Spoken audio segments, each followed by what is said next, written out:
Bonjour et bienvenue dans cette guidance du début du mois de mai qui annonce des changements en fait, des changements profonds.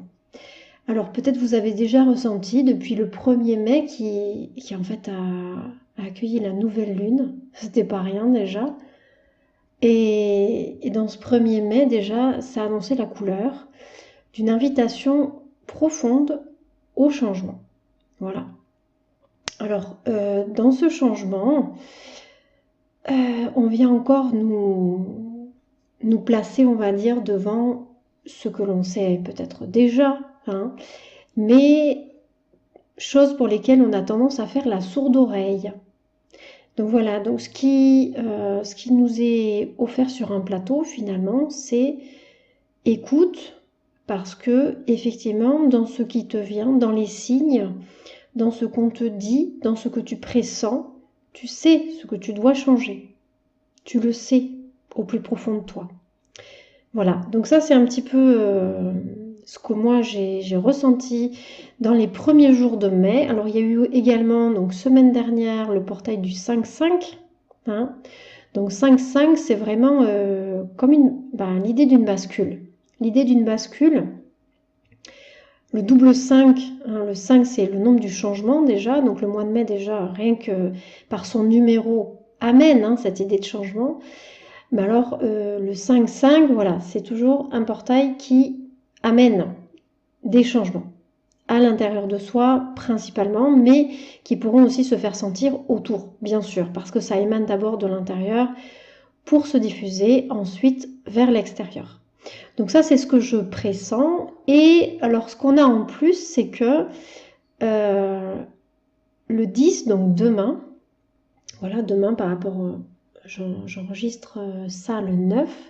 Donc demain à 23h23, tenez-vous bien, 23h23, 2 et 3, ça fait 5.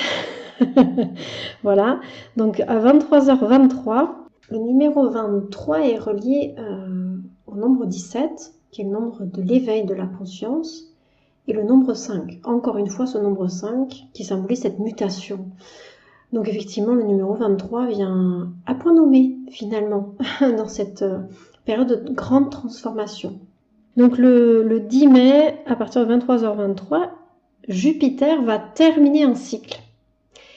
Et en terminant ce cycle, Jupiter va rentrer dans le signe des Béliers, qui est en fait le premier signe astrologique de l'année zodiacale. Voilà.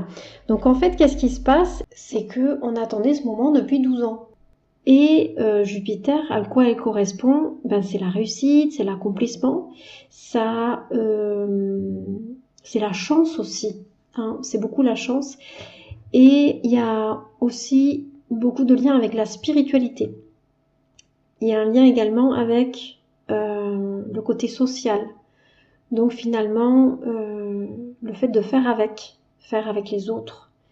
On peut y voir donc une mutation dans la société, en fait, tout simplement.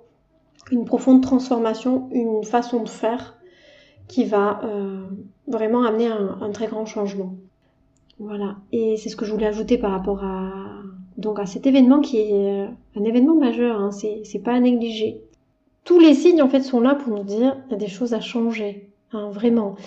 En fait, tout est là pour que effectivement on soit invité à ce changement, tous, quel que soit le niveau auquel on se place pour faire ces changements-là. C'est vraiment important de le faire. On est vraiment invité à le faire. Voilà, donc ça c'est un petit peu les influences qu'il y a, ce que je pressens. Et puis, donc ce matin, 9h05, je me suis levée, j'ai ouvert les yeux à 9h05. Le 9, c'est la fin des cycles. Et le 5, encore l'idée de changement. Donc il y avait aussi un message dans l'heure du réveil, vous imaginez même pas. Et alors la première chose que j'ai faite en me levant, ça a été de canaliser un message. Donc ce message, c'est un message de Krishna, donc divinité hindoue. Voici ce message. La source de vos problèmes vient vous être révélée. N'esquivez pas une nouvelle fois d'un revers de la main en disant que vous le saviez déjà. Savoir n'est rien. Il faut se mettre en marche. Acceptez les changements qui vous sont proposés intérieurement et extérieurement. Nourrissez l'aventurier qui a soif de découverte, qui n'est pas attaché à quoi que ce soit, et accueillez tout ce qui se présente comme des opportunités merveilleuses de grandir et avancer. Arrêtez d'avoir peur, de vous cacher, d'attendre le coup de bâton, car tout est juste à la virgule près dans le grand plan divin. Il vous suffit de vous aligner dessus, de le laisser s'exprimer à travers vous, de remettre votre ego à mes pieds et d'accueillir la sagesse du soi.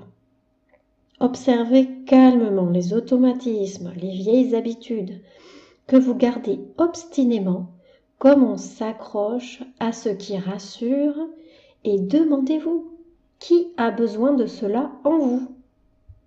Sachez que le soi, l'être divin que vous êtes, n'a besoin de rien, peut tout et sait tout. L'ego, en revanche, ne sait rien et ne peut rien qui vaille la peine, qui subsiste au temps et à la mort. Déployez vos talents, ce pourquoi vous êtes venu. Employez-vous à vous parfaire pour agir de manière de plus en plus profonde dans cette matière dense afin de la rendre plus intelligente, plus aimante, plus fluide. Préparez-vous à vivre cette époque merveilleuse de l'éveil des consciences, car oui, le temps est venu, qu'il se manifeste. Et ceux et celles qui seront prêts et le désireront ardemment seront entendus et aidés sur leur chemin. Alors faites ce que vous jugez nécessaire. Lâchez ce qui est devenu trop limitant, trop routinier, tout ce qui vous ramène au personnage qui doit s'effacer, tout ce qui vous identifie en tant que ce que vous croyez encore être trop intensément. Et laissez la vie vous choisir comme son instrument de lumière et de paix. Laissez-la vous instruire et vous guider. Et ce jour béni de l'éveil arrivera enfin. Donc voilà le message. J'avais fait un tirage à côté, mais finalement je m'en tiens à ce que j'ai dit au début. Parce que c'est suffisant, je crois que le message il doit être simple et pas non plus trop alambiqué pour être bien compris, bien intégré. Un autre point sur lequel j'avais envie de parler aujourd'hui, c'était la grande fatigue que peut-être certains d'entre vous ressentent. Donc moi personnellement ça fait 3 semaines qu'il y a une intense fatigue, en fait un besoin de dormir plus qu'à l'accoutumée. Et ce besoin de dormir, en fait, ne vous y trompez pas, moi je le vois comme simplement une intégration de tout ce qui s'est passé en avril. Donc effectivement, c'est normal. Voilà, c'est normal. Les énergies de Pâques, qui ont peut-être fait chambouler des choses en vous, parce que la symbolique de Pâques, c'est quand même la mort et la résurrection, donc forcément, ça vient chambouler des choses. Donc là, cette semaine qui nous amène à la nouvelle pleine lune, enfin la prochaine pleine lune plutôt, c'est bien de faire le point. C'est bien de prendre une feuille en papier puis de vous poser la question en fait, qu'est-ce que je dois changer aujourd'hui en moi pour être plus aligné, pour être plus en phase, pour laisser aller ce qui ne me correspond plus. Voilà, c'est la question que moi je vous propose de répondre. Voilà. Je vais vous souhaiter une belle semaine, un beau mois de mai et vous souhaiter de trouver plein de réponses. À bientôt. Au revoir.